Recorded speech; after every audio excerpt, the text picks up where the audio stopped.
호이맨 칼럼 전략적 요충지. 오늘은 워츠만이 전집 제7권과 몇 곳에서 발췌한 내용들과 하나님께서 정하신 길에 대한 내용을 소개하려고 합니다. 이 내용을 반복해서 묵상할 때 도움이 되리라 믿습니다. 1. 기도는 사탄이 주목하는 전략적 요충지입니다. 만약 사탄이 우리의 기도를 멈추게 한다면 그는 승리한 것입니다. 2. 십자가가 사람의 마음 안에서 확실한 역사를 한 후에야 사람은 비로소 능히 자신을 자랑하지 않게 됩니다. 다른 사람이 영광을 얻기를 원하게 되고 스스로 침묵을 지킬 줄 알며 하나님의 보호 아래 조용히 엎드리게 됩니다. 3. 하나님이 필요라는 사람은 십자가를 통과하고 십자가의 다루심을 받은 사람입니다. 4. 십자가 아래서 울지 않는 사람은 틀림없이 자기의 죄를 모르고 또 그의 구주를 모르는 사람입니다. 5. 십자가에 못 박힌 것은 주님이 우리를 위하여 이루신 것이고 십자가를 지는 것은 우리가 일생 동안 짊어져야 할 책임입니다. 6. 믿는 이들의 영적 생명이 자라지 않는 이유는 사람들과의 왕래가 지나치게 많고 하나님과의 왕래가 적기 때문입니다.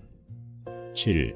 사람은 수입에 관심이 많으나 하나님은 지출에 관심이 많으십니다. 우리가 사용한 재물 중에 몇 프로가 주님을 위하여 사용되었는지를 주님은 계산하고 계십니다. 그러한 지출이 주님에 대한 사랑의 척도입니다. 우리가 주님을 위해 지출할 때 주님은 우리의 통장에 계속 채워주십니다.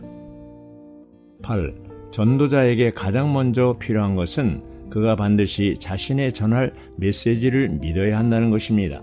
만약 자기가 믿고 깊이 감동을 받지 않으면 다른 사람도 감동을 받지 않을 것입니다. 9.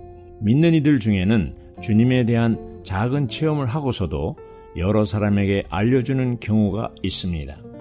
이것은 개인 생활에서 감춰진 부분이 없고 뿌리가 깊지 않은 나무와 같은 것입니다.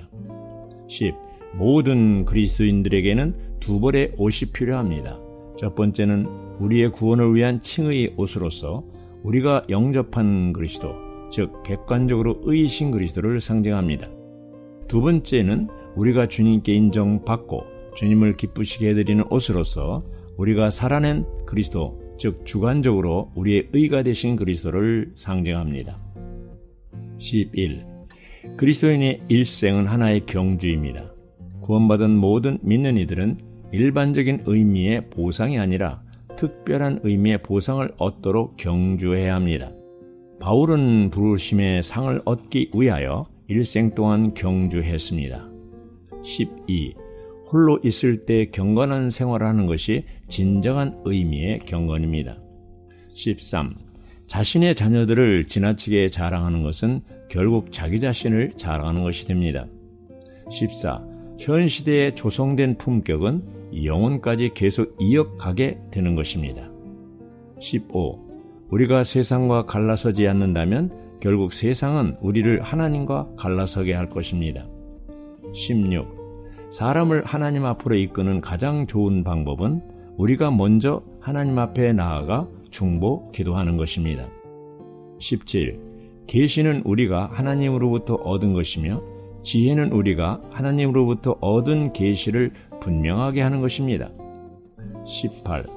믿는 이들의 한 가지 심각한 문제는 하나님의 말씀을 하나님으로 여기지 않는 것입니다. 19. 사탄은 사공 없이, 즉 그리스도 없이 항해하는 배들을 오늘도 노리고 있습니다. 20. 겸손한 사람은 교만한 사람보다 안전합니다. 왜냐하면 그는 넘어질 염려가 없기 때문입니다. 21. 게으른 사람은 언제나 핑계대기를 좋아합니다. 결국 그에게는 아무런 소출이 없고 주님이 다시 오셔서 계산하실 때 징계를 받게 될 것입니다. 22. 하나님께서 우리를 시험하시는 목적은 우리에게 축복을 주시기 위한 것입니다.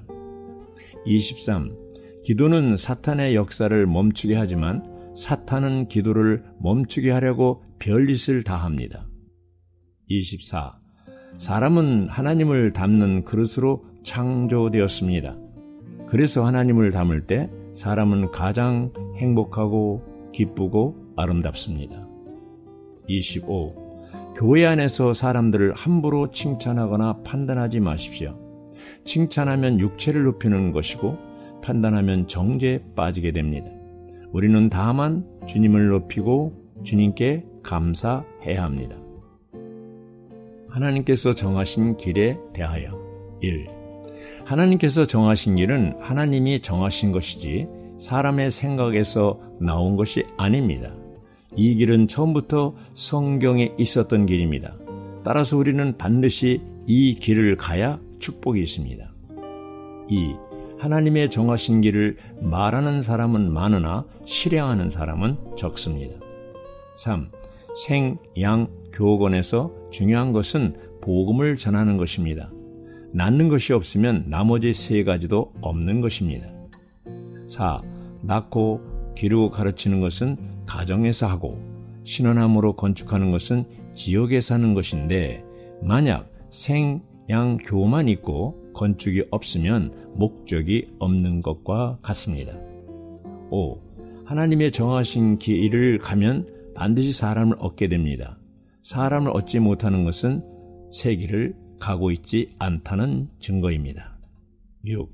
이스라엘 백성은 광야에서 두 가지를 훈련받았는데 그것은 아침 일찍 일어나 만나 먹는 훈련이고 매주 안식일을 지킴으로 안식하는 훈련이었습니다. 즉 아침 부흥과 누림이었습니다. 7. 실제적인 몸의 생활은 소그룹에서 이루어지기 때문에 소그룹에서 건축되지 않으면 건축은 없는 것입니다. 8. 주일 신원 집회는 주중 생활의 결과이기 때문에 주중에 주님을 누리는 생활이 중요합니다. 9. 새 길을 가려면 오라고 하지 말고 가야 합니다. 듣는 습관을 버리고 말하는 습관으로 바꿔야 합니다. 집회소 중심에서 가정 중심으로, 집회 중심에서 생활 중심으로 전환해야 합니다. 10. 온전케 되어 새 길을 가는 것이 아니라 온전케 되기 위하여 새 길을 가는 것입니다. 11. 구약에서 성막의 식양에 대한 이상은 모세가 보았지만 실제적인 건축은 보사렐과 올리압과 같이 온전케 된 사람들에 의해서 이루어졌습니다. 신약에서 교회 건축의 이상은 바울이 보았지만 실제적인 건축은 성도들에 의해서 이루어졌습니다. 12.